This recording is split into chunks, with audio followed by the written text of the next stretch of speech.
The Flashpoint Paradox is a popular and iconic comic book that was adapted into an animated movie in 2013 called Justice League: The Flashpoint Paradox. And now, 10 years later, we have The Flash, a live-action movie that takes direct inspiration from said comic book whilst also taking many creative liberties of its own, such as how to be a huge bomb at the box office. Oh, it seems Disney has learned that lesson better than anyone. So, which of the two movies is superior? The movie that very faithfully adapts the original source material, or the live-action adaptation that makes several changes? We are about to find out. Let the battle commence. The story for the Flashpoint Paradox is that after a really fun opening action scene with the Justice League, somewhere, somehow, a ripple effect has been inflicted on the timeline and causes everything to change. Instead of Bruce's parents dying in the alley, Bruce is the one that gets shot, driving his mother insane into becoming the Joker and Thomas Wayne into becoming Batman. This also affects the course of Superman's pod and prevents it from being sent to the Kent farm, as well as changing the paths for both Aquaman, Wonder Woman and their people who are at war with each other whilst the rest of the world is in the middle of it. And Barry needs to go back in time and reverse everything that has happened, only he can't because the Reverse Flash is somewhere in this timeline, and only one speedster can harness the Speed Force at a time, and therefore Barry cannot go back in time and is forced to find Reverse Flash in the middle of this war. And the story for the Flash is that Barry goes back in time to prevent his mother's death. In doing so, however, he changes the entire timeline and has rid the Earth of superheroes, meaning that no one is here to save the world from Zod's invasion. So Barry must scrounge together whatever superheroes he can so they can stop this world-ending threat. Now both movies go for a different attempt at telling the story. The Flash goes for a more emotional story, whereas the Flashpoint Paradox goes for a more shocking story. And the Flashpoint Paradox has a much bigger lineup of heroes in its alternate universe as well, making it all the more depressing when their paths change and they start killing each other. What's actually funny and interesting is that the thing that both movies do exactly the same also has a huge difference, and that is the inclusion of Superman and Supergirl. You see, in the original story, Superman is introduced at the beginning of the third act, and he was only meant to be introduced to help the characters with the final battle, and the Flash decided instead to use Supergirl, and Supergirl really gets the short end of the stick in this movie. Based on the structure of the Flashpoint source material, she's not designed to be introduced in a story like this. At this point of the Flashpoint story, we are supposed to see a disheveled Superman, a superhero we already know that's in a really bad state. So we can automatically fill in the blanks as to what life he has lived in this Flashpoint universe because we already know the character. But Supergirl is a brand new character, and the Flashpoint storyline is not designed to introduce a brand new character this late into the story. But that's what the Flash movie does, and to be fair, they do a decent job, but she still comes across as underdeveloped and a late addition, and one that you don't really care about if she lives or dies. And this is where the Flash's behind the scenes drama comes in, because Henry Cavill would have been in this story, but him and the studio had a falling out, and therefore they chose not to put him in the movie. The same with Ray Fisher, who was also originally going to be in this film too. And honestly, I think the controversy really did hurt this film, because putting Henry Cavill in this role would have been a much better call. It would have been more exciting, it would have felt more like a mini Justice League, we would have seen Keaton's Batman with a Superman for the first time, and watching a younger Supes die over and over again would have been much more emotionally resonant than watching a brand new character that we barely know die over and over again. Now, I didn't hate Supergirl by any means. I thought she was decent, but she's not great. And honestly, I don't see how she could be given this film's structure and runtime.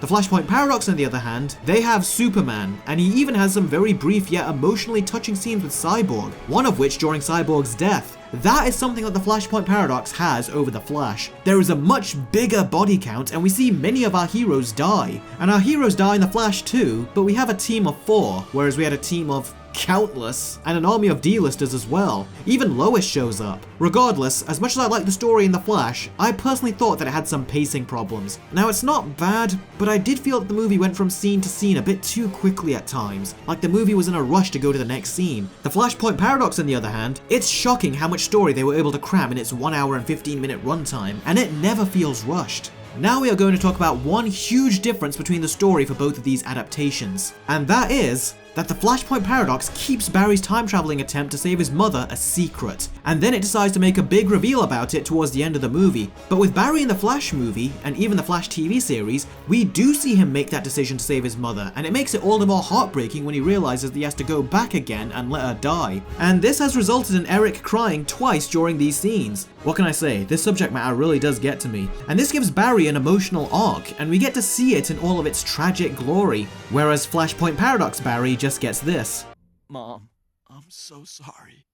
This is a big problem. Flashpoint Paradox Barry doesn't have an emotional arc, and a big reason for that is because they decided to make his time traveling shenanigans a mystery, which in of itself makes no sense because Barry winds the clock back and remembers everything else from his original life, but forgets that he traveled back in time. As convenient as having Michael Keaton in this universe is, this little detail is just as convenient. And when I first saw the Flashpoint Paradox, I went with it because it was the first time I was seeing this story, but after seeing 2 different adaptations of it, I think showing Barry make the decision to go back only for him to realize that he has to go back again and let his mother die is ultimately the most effective and emotional way of telling this story. Both of these films are self-contained, and although they tie into a bigger universe, when they are all said and done, they worked best as standalone adventures where the threat of the movie has been detained and rectified, with some cracks for sure. Now I think that the story is superior in the Flashpoint Paradox, but at the same time, I gotta say, the emotional element really did make this story for me, and once you see it done this way, going back to the mystery time travel save from the Flashpoint Paradox just doesn't hold up in my opinion, and it's this one simple but pivotal thing that gives the slight edge to The Flash. So the movie with the slightly superior story is The Flash.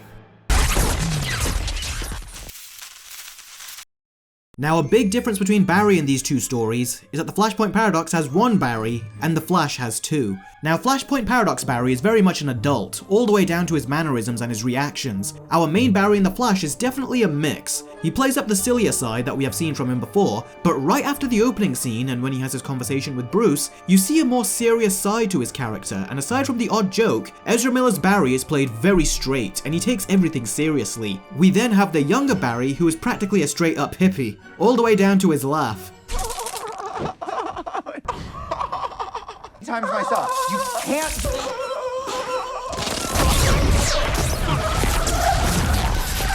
And his dumber personality works as a mirror, and it makes our Barry understand how annoying he comes off to the other Justice League members. I thought that was funny. But hippie Barry at his core still has the good heart that our Barry has. It's just that he has lived a more ordinary life and as a direct result is incredibly laid back. But as soon as tragedy strikes, you see a very definitive turn to him becoming a hero and trying to save everyone. But it's done in a very twisted and uncomfortable way, as his attempts at saving everyone becomes like a drug addiction, and it slowly chips away at his sanity, which I thought was a very interesting take on the growth of a superhero. Now Flashpoint Paradox is a great Barry Allen, one that is inarguably more comics accurate than Ezra Miller's version, but there is one thing that massively works against Flashpoint Barry's favor, and that is, as I mentioned earlier, that Flashpoint Barry does not have an emotional arc. As much as I like this Barry, something that I noticed about him after watching The Flash is that this Barry doesn't really feel anything. He just reacts, and quite boringly at times too, such as when he finds out that Iris is now married to someone else and has a kid. He's just stone-faced and doesn't have a natural reaction.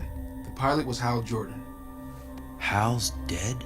There's never a scene where Flashpoint Barry just reflects and fully takes in what is happening. There are a couple of short ones, but they are so short-lived and don't carry any emotional weight. That is in stark contrast to Barry in The Flash. There are so many scenes, not just moments, but scenes where he has an emotional reaction to the differences around him, to the events that are happening, the people that are dying, the human race that is losing, and even his other self that has lived a perfectly normal life and doesn't seem to appreciate what he has, which makes our Barry get very frustrated with him. There is so much more to Barry's character in this movie, and he is someone that you can really get behind so much more, especially because you know what he is fighting for, which is to maintain a stable reality where his mother is alive and his father is out of prison. It's a very personal reason why he is doing all of this. And when he lost people, such as Supergirl, Batman, you saw the emotional impact that it had on him and his younger self, and he even broke down when the last of his team died. Which is another scene that I wish lasted a little longer, but it was still good. Barry in the Flashpoint Paradox is just fighting to change the timeline to stop a world-ending threat, which was good at the time, but with the oversaturated world-ending threats that we have been inundated with in comic book movies and shows lately, I think the Flashpoint storyline is starting to show a bit of age now, and needs an extra added motivation for why the Flash is trying to save the world. And like I said earlier, the Flashpoint Paradox keeps Barry's time-altering motivations a secret for a big reveal, which in the end had a negative impact on Barry's story arc. And both the Flash TV show and movie have shown that giving Barry an emotional arc is the most effective way of telling the story, and it shouldn't be withheld from the audience and character until the very end. And even then, Batman had a great emotional moment, but the Flash didn't. So I did not expect this, really I didn't. But the movie with superior representation of the Flash, as well as the telling of his Flashpoint character arc, is The Flash. Interestingly, both movies start with a Justice League action sequence, and although both were fun, The Flash was more action-packed, whereas The Flashpoint Paradox was more strategic. It starts off as a solo Flash fight against several of his villains, with a surprise reveal by the Reverse Flash, who betrays everyone in an attempt to kill Flash. Flash tries his best to defuse the situation, and right when their fates seem inevitable, the Justice League show up. You called them. You've got your posse, I've got mine. And what's cool about this opening is that rather than fighting the villains, the Justice League have to come up with their own inventive ways to remove the bombs without setting them off. And what's funnier is that they're doing it to save the villains. And I really liked how different and strategic this opening action scene was. It was definitely different, and it was cool to see how a team of heroes work like this. And the opening action scene in The Flash manages to hold its own too. The whole sequence where Barry had to save the babies with scalpels, acid, and sharp debris coming right at them in slow-mo had my jaw on the ground. When you get past the hilariously fake-looking babies, it was a riveting action sequence, and there was so much creativity in how he had to save them whilst also building up his calorie count. We see so many action sequences in comic book movies, but rarely ever do they make saving the civilians a pivotal part of the scene. Usually it's a quick throwaway part of the bigger action scene, and I like how this movie made it the primary focus. And the way Barry saves all of them was creative and a lot of fun. And Batman chasing after the criminals on his Batcycle was also a fun sequence, with even Wonder Woman making a last-minute save. This felt like a mini Justice League action sequence before the impending timeline alterations were coming. And it was good. Could have included more Justice League members, but it was good. Even though this is one of the worst Batsuits I've seen. Seriously, what the heck is that? Looks like a bunch of plastic on his suit. And don't ever let Affleck make this face. Seriously, that face is just wrong. As for the rest of the action, in the animated movie, it was awesome. It was so fast-paced, brutal, and even hard to watch at times. It got really violent too. The battle with Reverse Flash started out pretty predictable, but then it took a really dark turn. And that's where all these fight scenes go from entertaining into becoming horrifying. And evil Wonder Woman was such a bitch, so much so that I loved watching her get her ass beat by Aquaman. And I loved watching Aquaman get beat too, because he was also a bitch. And the war between these two all started because Wonder Woman cut off Mira's head.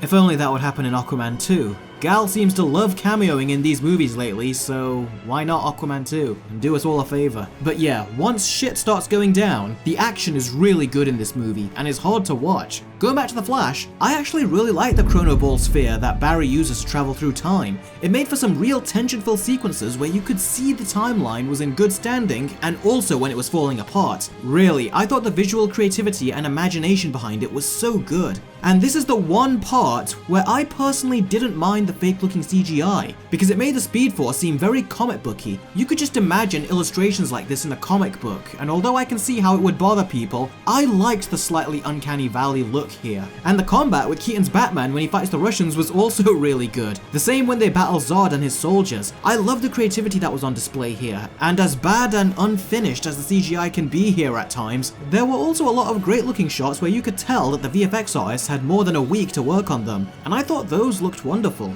But at the end of the day, do you remember that shock value I told you about in the Flashpoint Paradox? Well, it didn't work as well for the story, but it massively worked for the action, as the deaths in this movie are freaking painful to watch, especially when it involves our heroes and they start killing each other, and that takes these pairings of superhero battles and gives them devastating consequences. If you want to see Wonder Woman vs Aquaman, you can, and it is ugly. You want to see Wonder Woman fight Shazam? Be careful what you wish for. You want to see Cyborg fight Aquaman? Well, I don't think anyone wanted to see that, but it ended up being one of the most brutal deaths of the movie, which thankfully didn't end up happening because Superman came down and saved him at the last minute. But regardless, his injuries were too great and he died, with Superman by his side, who just lost his first friend. Hero. Friend.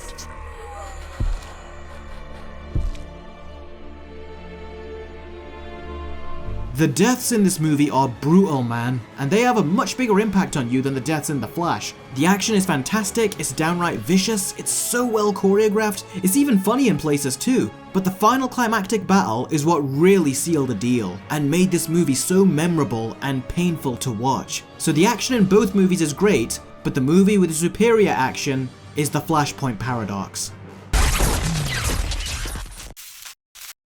In the animated movie, the villain is the Reverse Flash, the #1 villain and nemesis of the Flash. And in the live-action movie, the villain is, no one.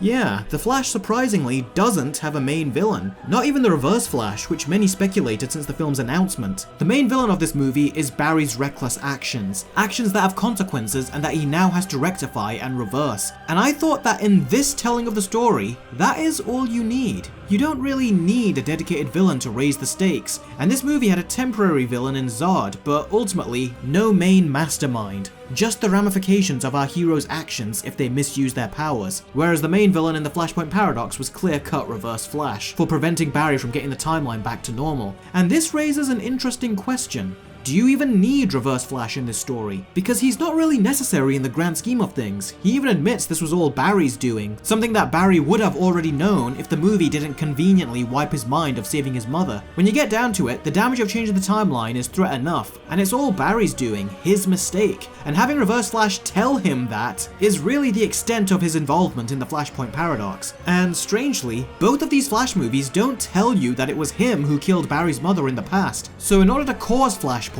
where Barry's mother is still alive, Barry has to go back and stop the Reverse Flash from killing his mother. And in the CW show, and most likely the animated movie, that's exactly what Barry goes back and does. But in the Flash movie, apparently Reverse Flash decided that his plans to kill Barry's mother were foiled just because Barry's father didn't go to the grocery store to pick up a can of tomatoes.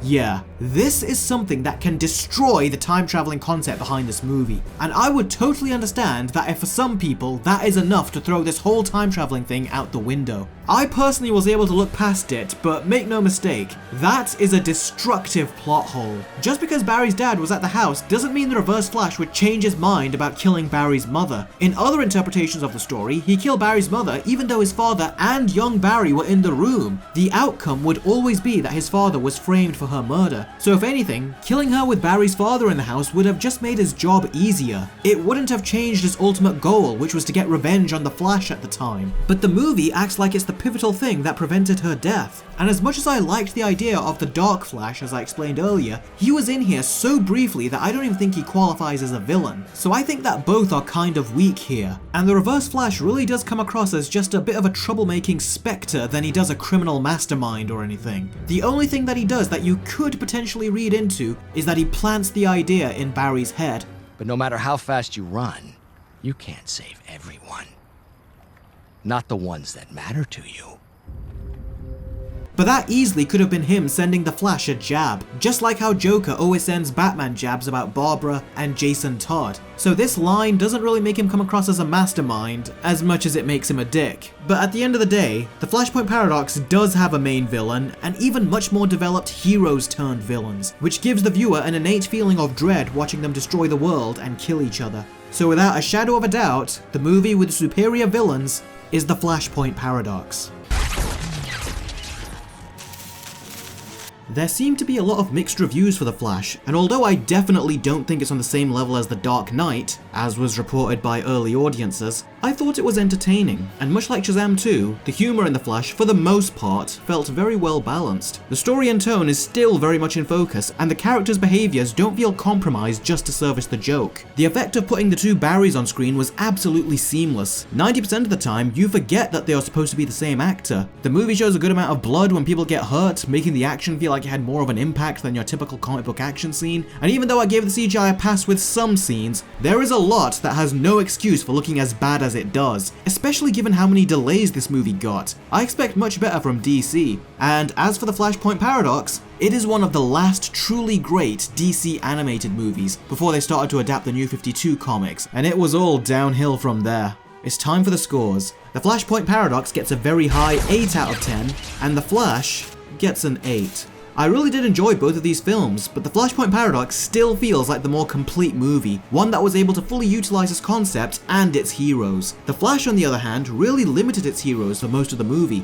mainly down to the restructuring that was going on with Walter Hamada's DC and a broken relationship with its actors, most notably Henry Cavill and Ben Affleck, who no longer wanted to play the character. And the exclusion of Henry Cavill and Cyborg, and even the exclusion of Aquaman and Wonder Woman, really did lessen the overall impact of this movie. Now, the reason that I think The Flash failed so miserably at the box office is because of three things. One is the increasing drama with Ezra Miller and his countless criminal actions. I was just about ready to see this movie, but as soon as I saw Ezra at the premiere acting as if nothing had happened, that did not sit right with me, and actually made me think twice about seeing the film. Two, the countless free early screenings that were handed out like candy a month before the film's official release, allowing audiences to see the movie multiple times for free, leaving the rest of us feeling like we were the last ones on the planet to see it, and had to pay for it. Talk about The Last of Us. And three, and most definitely one of the biggest reasons, the announcement of James Gunn's new DCEU slate, which rendered the remaining DCEU movies redundant, and also gave audiences no reason to rush out and see the movie when we all knew they would hit streaming and PVOD in no time. And the downright desperate endorsements that Warner Bros. Discovery was trying to get from celebrities such as Tom Cruise and Stephen King weren't helping either. And I think I even heard somewhere that Jaden Smith called it the best movie ever. Like I'm gonna take movie advice or any advice from him. All of this was laughable and incredibly desperate, and people could smell that a mile away. Is the movie as bad as its box office? No, definitely not. But if the studio doesn't want Aquaman 2 to suffer the same fate, they should have fired the abuser. But seeing as they haven't, expect that movie to bomb the big one. Even I am not going to support it. Regardless, I enjoyed both of these movies, and the Flashpoint Paradox story is still one of the great multiverse stories out there. One that I think stands out, even amongst the oversaturation of multiverse content we seem to be getting lately. Oh, and that reminds me, whereas other movies these days seem to go out of their way to deconstruct and beat down their iconic male characters and make them look bad, The Flash did not try to sabotage Michael Keaton's Batman in this way, and I really enjoyed seeing him in this movie. So yeah, I really enjoyed both of these films, but with the recent release of Blue Beetle and the upcoming release of Aquaman 2, it looks like we are reaching the end of this era with DC, and with Barry now in the Schumacher-verse or whatever the hell this scene is supposed to be, Ezra Miller most certainly won't be playing the Flash anymore. The box office pretty much confirms it, and although I would rather have James Gunn just hit the hard reset button, for the most part, it seems like we will be able to start with a clean slate. A quick mention of all those multiverse cameos. They were cool-ish, but they were just there as glorified cameos and didn't play a part in the story. So aside from the very wonky CGI, they were cool to look at, but not much else beyond that. So yeah, The Flash was an entertaining movie. On my second viewing, I expected my score to go down to a 7, but it ended up staying at an 8. It was entertaining, but not much else, even if Jaden Smith wants you to believe otherwise. So what did you guys think of these movies? Be sure to let me know in the comments below, and be sure to check out my Patreon as I have a ton of exclusive content available there, and it will also support me and allow me to make content full time. Definitely stay tuned as I have plenty more videos on the way. Thanks again as always for watching everyone, and I will catch all of you very soon. Take care.